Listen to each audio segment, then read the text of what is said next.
నమస్కారం. Welcome to స్త్రీ స్వరం. కరెక్ట్గా పడితే వారం రోజులు ఎలక్షన్స్. సో యాక్చువల్గా hi Janaswaram friends and brothers and sisters. ఇవాళ టాపిక్ ఏంటంటే మన ఎలక్షన్స్ తెలుసు మనకి 1 వీక్ ఉన్నాయి అండ్ హీట్ అప్ బాగా పెరిగింది అండ్ ఇంకేమి చేయలేక పవన్ కళ్యాణ్ గారి నెగిటివ్స్ చూపించలేక పవన్ కళ్యాణ్ గారి మీద ఏమి ఆరోపణలు చేయాలో తెలియక ఇంకా తెలుగుదేశం తెలుగుదేశం తెలుగుదేశం అని యాక్చువల్గా యాక్టర్ అని చాలాసార్లు అంటున్నారు. మనకి అర్థమయ్యే విషయం ఏంటంటే ఇక్కడ వాళ్ళు యాక్టర్ యాక్టర్ యాక్టర్ అనే పార్టీలోనే యాక్టర్స్ ఎక్కువ ఉన్నారు. అండ్ వాళ్ళు ఎవరైతే ఆరోపణలు చేస్తున్నారో వాళ్ళు ఏంటంటే ఇంకొకటి షర్మిల గారు చాలా వ్యాలిడ్ పాయింట్ ఒకటి చెప్పారండి. ఆవిడ బీజేపీ పార్ట్నర్ కాదు అని. మరి బీజేపీలో కేసులు తీయించేస్తారు కదా ఈ పార్టీకి అని. కేసులు తీయించరు. యాక్చువల్గా ఆ వీక్ పాయింట్ పట్టుకుని ఆడించాలి అంటే ఆ కేసులు తీయించకుండా తీయిస్తాము అని బీజేపీ అంటదని అందరికీ తెలుసు. పాపం ఆవిడకి ఇంకా తెలుస్తున్నట్లేదు. యాక్టర్ యాక్టర్ అని జైలు పక్షి అన్నగారిని పట్టుకుని పక్కన అది చెప్పకుండా యాక్టర్ యాక్టర్ అంటారు. మీ పార్టీలో ఎంతమంది యాక్టర్స్ ఉన్నారండి? నాకు ఇంకొక పాయింట్ కూడా అర్థం కావట్లేదు ఇక్కడ. ఏంటంటే వీళ్ళు యాక్టర్స్ ని చాలా చులకనగా మాట్లాడుతూ ఉంటే అంతమంది కమేడియన్స్ అయినా సరే తట్టుకుని అవమానాన్ని భరిస్తూ ఎందుకుంటున్నారు? బెదిరించకుండా మేము ఏ బెదిరింపులు లేకుండా మేము ఉన్నాము అని ఒక కమేడియన్ అయితే కామెంట్ చేశారు. ఆయన పేరు చెప్పాలనుకోవట్లేదు ఎందుకంటే అనవసరం అనిపించింది నాకు మెన్షన్ చేయడం కూడా. ఎందుకంటే ఆయన చెప్పేది ఎప్పుడు పక్కూర్లో మిలిటరీ ఉంటే మనం మిలిటరీ డిసిప్లిన్ నాకే ఉందంటారు, అంత పౌరుషం నాకు ఉందంటారు. మరి ఈయన మిలిటరీలో చేశారా? ఆ పౌరుషం అంటే ఊరి పేరు చెప్పుకొని పౌరుషం అంటే నేను ఒప్పుకోను. ఎందుకంటే నేను సేమ్ ప్లేస్ నుంచి ఆబ్వియస్ గా. But I never say that like ఆ పౌరుషం నాకు ఉంది, నేను ఆ ఊరు నుంచి పుట్టాను కాబట్టి నేను గ్రేట్ అని చెప్పుకోను డెఫినెట్ గా. అండ్ వీళ్ళు చెప్తారు అంటే యాక్టర్స్ అయ్యుండి ఆ పార్టీలో అంతమంది యాక్టర్స్ ఉండి వీళ్ళు యాక్టర్ యాక్టర్ అని అంత ఇన్సల్టింగ్ గా మాట్లాడుతున్నప్పుడు అదే పార్టీలో బెదిరించబోతే వీళ్ళు ఎందుకున్నారు ఒకటి. అండ్ మోర్ ఓవర్ వీళ్ళ పార్టీలో ప్రతి ఒక్కరిది అదేంటి ఏమంటారు, ఎవరిని చూసిన అక్రమార్జనలు లేకపోతే దుర్మార్గాలు, రౌడీయిజం, రౌడీ షీటర్, లేకపోతే బౌన్స్ అయిన చెక్లు, ఇలా ఏదో ఒకటి క్వాలిఫికేషన్ ఉంటే గానీ వీళ్ళు సీట్ కూడా ఇవ్వరు అని తెలుస్తుంది. అండ్ ఇంకొక మహత్తరమైన ఒక స్టేట్మెంట్ ఇచ్చారు ఈయన, ఎవరైతే ఊరి పేరు చెప్పుకుంటున్నారు అన్నాను కదా, ఆయన ఒక స్టేట్మెంట్ ఏమి ఇచ్చారంటే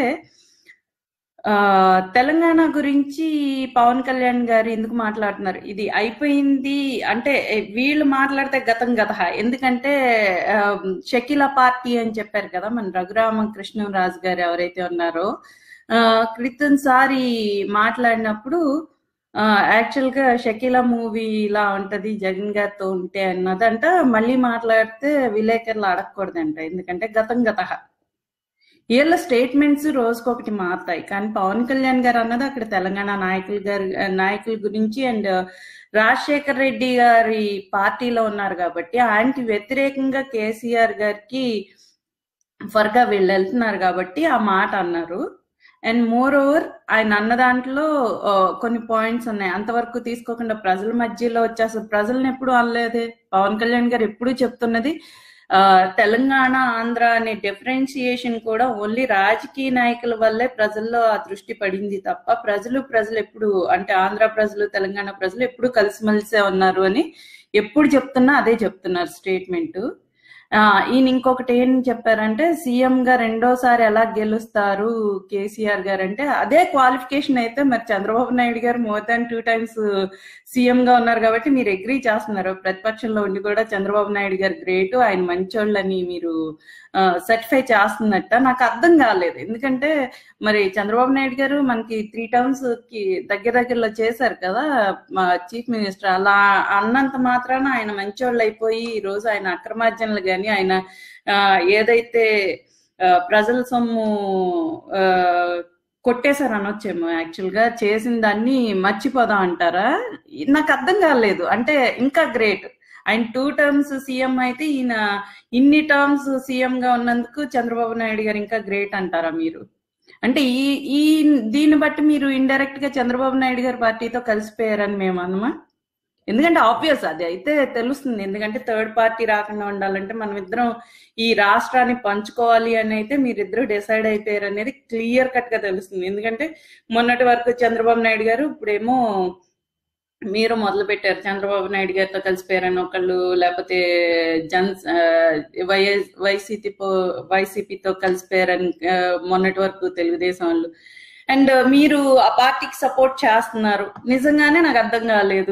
రఘురామకృష్ణరాజు గారు అంటే మా పార్టీకి అయితే క్యాస్ట్ లేకపోతే రిలిజియన్ ఇవైతే లేవు. ఎందుకంటే అందరం కలిపి ఉన్నాము. ఆ సామాజిక వర్గం అనేది మాటలు కూడా మా పార్టీలో ఇద్దరు మాట్లాడుకుంటే ఆ విషయం కూడా ఎత్తడానికి ఇష్టపడతలేదు. ఏ కార్యకర్తలైనా క్యాస్ట్ గురించి కానీ రిలిజియన్ గురించి కానీ మాట్లాడటానికి ఇష్టపడతలేదు. బట్ ఎప్పుడు చూసినా క్యాస్ట్ క్యాస్ట్ క్యాస్ట్ అని మాట్లాడేది మీ పార్టీలు. అండ్ మోర్ ఓవర్ రఘురామకృష్ణరాజు గారు చెప్పారు కదా, కాపు కాసుకోమని. మీ దాంట్లోనే ఎక్కువ ఉన్నారు. మీరు అది ఫిక్స్ అయిపోయినట్టున్నారు కదా, కాపు కాయడానికే ఉన్నారు అని మీరు ఫిక్స్ అయిపోయినట్టున్నారు. కాపు కాసుకోండి, కాదని మేము అన్నాం. మాకు క్యాస్ట్ లేదు కాబట్టి ఎవరికి కాపు కాయక్కర్లేదు. ఎవరు ఏ వృత్తిలో అయినా చేసుకోవచ్చు అనేది మాది. అండ్ పవన్ కళ్యాణ్ గారు రెల్లి కులాన్ని తీసుకుంటున్నాను అని క్లియర్ గా చెప్పారు. ఇప్పుడు మరి అలా అనుకుంటే కాపులు ఎక్కడున్నట్టు? ఆయన రెల్లి కులస్తులు అయినప్పుడు కాపులందరూ మిగిలిన వాళ్ళందరూ ఎలాగా సపోర్ట్ చేస్తారు? మీరు కాపు కులాన్ని ఎలా అంటగడతారు? సో మీరు మాట్లాడేదానికి ఒక క్లారిటీ ఉందేమో, ఒకసారి ఫస్ట్ క్లారిటీ తెచ్చుకుని మాట్లాడండి. బెదిరించకపోతే మీరు కొంతమంది ఇష్టంగా వెళ్ళిన వాళ్ళు తప్ప మిగిలిన ఎవరైతే బెదిరింపులతో మీ పార్టీలోకి వెళ్ళారు అన్న వాళ్ళు ఎవ్వరూ మీ చుట్టుపక్కల కనబడలేదు. మీరు చాలా మంది కూర్చుని ఒక మీటింగ్ పెట్టి మరి లైవ్ ఇచ్చినట్టున్నారు. ఆ లైవ్ లో కూడా యాక్చువల్ గా నాకు ఎక్కడ ఎవరైతే బెదిరింపులకు గురయ్యి మీ పార్టీలోకి వచ్చారు అన్నారు. ఎందుకంటే 2 రోజుల ముందు 3 రోజుల ముందు పవన్ కళ్యాణ్ గారిని మెచ్చుకుంటే 6 సంవత్సరం క్రితమో లేకపోతే ఎప్పుడైనా ఇంతకు ముందు మెచ్చుకున్న ఎవరైనా ఉంటే వాళ్ళు వెళ్ళి మీ పార్టీలోనే ప్రత్యక్షం అవుతున్నారు.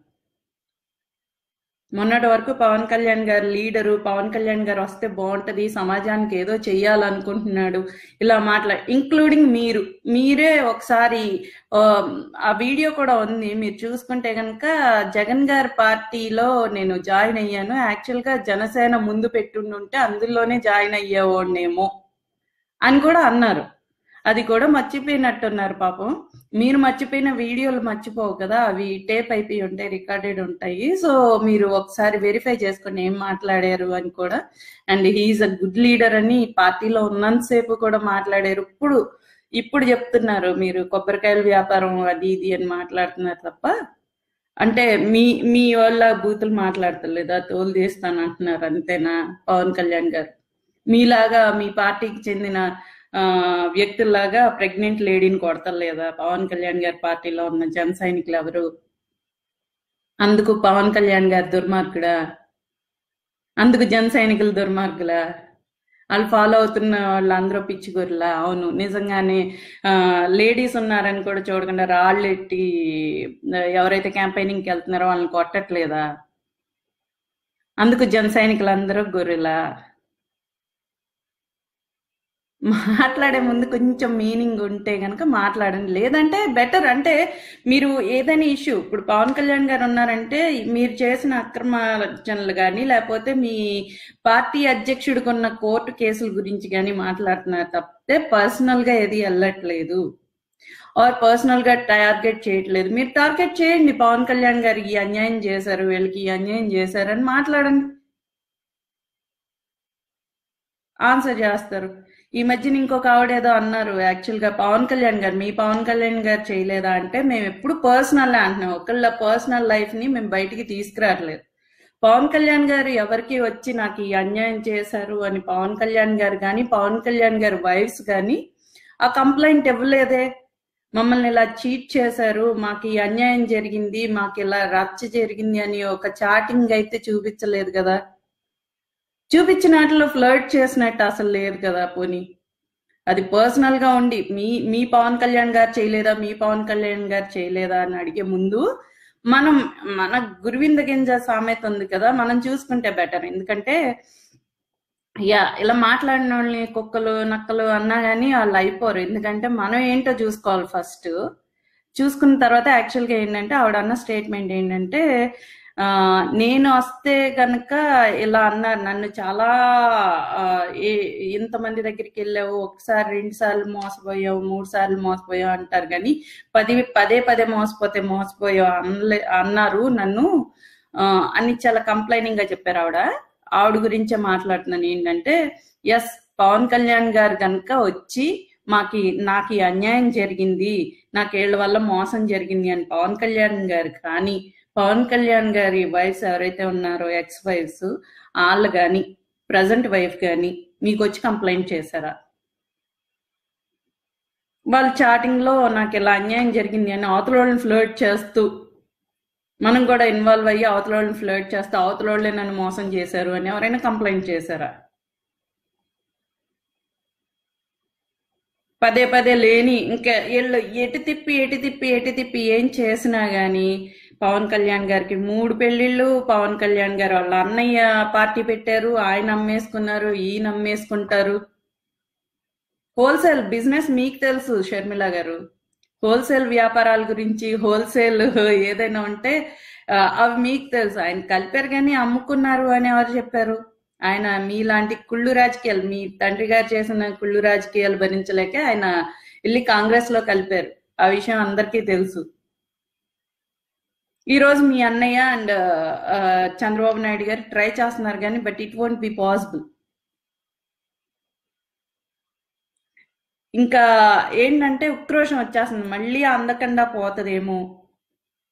లాస్ట్ 2014లో పాపం వచ్చినట్టే వచ్చి లాస్ట్ మినిట్ లో పవన్ కళ్యాణ్ గారు వచ్చి తెలుగుదేశానికి మద్దతు ఇచ్చేటప్పటికి సీఎంగా 5,000 ఓట్ల ఒక్క ఓటుతో ఓడిపోతాం అంటే ఓడిపోవడమే కదా. పోనీ మీరు అలా ఓటమి అయినా గెలిపోయినా ఒకటే, మేము జనసేన లాగే మాకు ఓటమైనా గెలిపోయినా ఒకటే, మేము ప్రజల కోసమే వస్తున్నాం అని మీరేం చేశారు ఈ 5 ఏళ్ళలో? మీరు ఓకే లాస్ట్ టైం ఓడిపోయారు, సో పాదయాత్ర తప్ప, పాదయాత్రలో ప్రజా సమస్యలు తెలుసుకున్నాం అంటారు తప్ప తెలుసుకుని మీరు సొల్యూషన్ కి ఎవరిని ఎదిరించారు? మాకైతే కనపడదు, ఏంటో అసలు అర్థం కాదు. స్పెషల్ స్టేటస్ గురించి కూడా కలిసిపోతాం మేము, ఎవరైతే ఇస్తారో వాళ్ళతో కలుస్తాం అంటే బీజేపీ లిటరల్ గా చెప్పారు, ఇవ్వలేదు అని తేల్చి చెప్పారు ఈ 5 ఏళ్ళు. మరి మీరు బీజేపీతో ఎందుకు కలిసినట్టు మాకు అర్థం కావట్లేదు. బీజేపీ కన్సర్న్లో నడుస్తున్నారు, అటు కేసీఆర్ గారి కన్సర్న్లో ఆయన సపోర్ట్ చేస్తారంటున్నారు, ఆయనదైతే మాకు నమ్మకం లేదు. ఎందుకంటే ఆంధ్ర పాలిటిక్స్ లో ఆయన కల్పించుకోవడం అక్కడ ఆంధ్ర ప్రజలకి ఇష్టం లేదు. అండ్ మోర్ ఓవర్ ఈయనకి ఇంకొక విషయం కూడా చెప్పాలి, ఏంటంటే అప్పుడు దాకా కాంగ్రెస్ హవా బాగానే ఉన్న టైంలో చంద్రబాబు నాయుడు గారు వెళ్ళి చెడగొట్టారు అనుకోవచ్చు యాక్చువల్ గా కాంగ్రెస్ తో కలిసి. అదర్వైజ్ కాంగ్రెస్ కి ఛాన్సెస్ ఎక్కువ ఉన్నాయని చాలా వరకు మాట్లాడుకున్నారు. ఎప్పుడైతే తెలుగుదేశం చంద్రబాబు నాయుడు గారు వెళ్ళారో తెలంగాణ సెంటిమెంట్ వర్క్ అయ్యి కేసీఆర్ గారు సీఎం అయ్యారు. అది కూడా చాలా మందికి చాలా ఓపెన్ గా చెప్పే మాట అది. సో మీకు తెలియపోతే తెలుసుకోండి.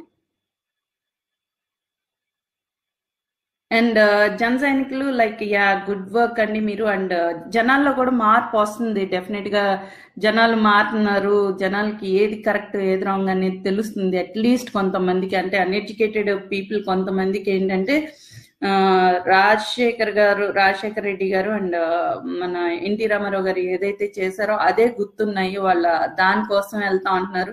రీజన్లు కూడా చెప్పలేకపోతున్నారు. జగన్ గారు ఎందుకు ఇష్టము, జగన్ గారికి ఎందుకు వేయాలనుకుంటున్నారు, ఆయన ప్రజలకి ఏం చేశారు అని కూడా చెప్పలేకపోతున్నారు. అలాగే చంద్రబాబు నాయుడు గారు అంటే రీసెంట్ గా చేసిన తప్పితే ఈ 5 ఏళ్ళలో ఏం చేశారు అనేది చెప్పలేకపోతున్నారు డెఫినెట్ గా. అండ్ అమరావతి మనకు తెలుసు, గ్రాఫిక్స్ లో తప్పితే రియల్ గా కనిపించట్లేదు, కానీ చాలా మందికి రియల్ గా కూడా కనపడిపోతుంది. అదేం దురదృష్టమో తెలియదు, మనకైతే కనబడతలేదు. సో డెఫినెట్ గా పీపుల్ ఆర్ రియలైజింగ్ ఏంటంటే పిల్లల కోసం అయినా మారుతున్నారు, వాళ్ళ నెక్స్ట్ జనరేషన్ కోసం అయినా మారుతున్నారు. So hopefully silent voting will work definite గా. And hope for the best. And ఇంకొకటి కూడా, మనకి యాజ్ యూజువల్ గా మనం చెప్పుకునేది ఓడిపోయినా గెలిపోయినా మనకి ముఖ్యం కాదు, మార్పు అనేది రావడమే ముఖ్యం. కాబట్టి అదే దిశగా మనం వర్క్ చేద్దాము, మనం మార్పు రావాలని స్ట్రాంగ్ గా వర్క్ చేద్దాం. జై జనసేన, జై హింద్.